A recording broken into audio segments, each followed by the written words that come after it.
ამასობაში მიიღეს ხო სანქციასთან დაკავშირებით კიდევ დამატებით რომ დასანქციებდნენ საქართველოს ხელისუფლება რუბიოს განცხადება იყო შეკითხვაზე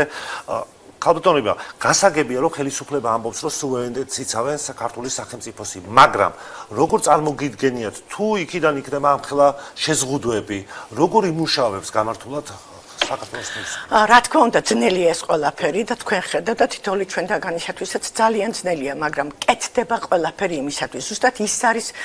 ურთიერთობები ჩვენ საელჩოებთან მეგობარ ქვეყნებთან ურთიერთობების განახლება დარწმუნება დამტკიცება და თქვენ ალბათ ნახეთ და წაკითხული გექნება თავისთავად ცხადი რომ პრემიერ-მინისტრმა როცა წერილი გააგზავნა ამერიკის შეერთებულ იქ თავიდან ბოლომდე ახსნილი იყო ყველაფერი თუ რა პირობებში როგორ სიტუაციაში რა ვითარებაში გიხდება ჩვენ მუშაობა და რა არის ამ ქვეყნის მიზანი და ამოცანა. ჩვენ ვიბრუნდით ამ ამოცანის შესასრულებლად და ყველაფერს გავაკეთებთ. დღევანდელი ხელისუფლება იმისათვის რომ დაალაგდეს ურთიერთობები, იმისათვის რომ საქართველოში ისევ შენარჩუნდეს მშვიდობა და საქართველოს მოსახლეობას კონდეს ხვალინდელი უკეთესი დღე. მადლობა ქალბატონ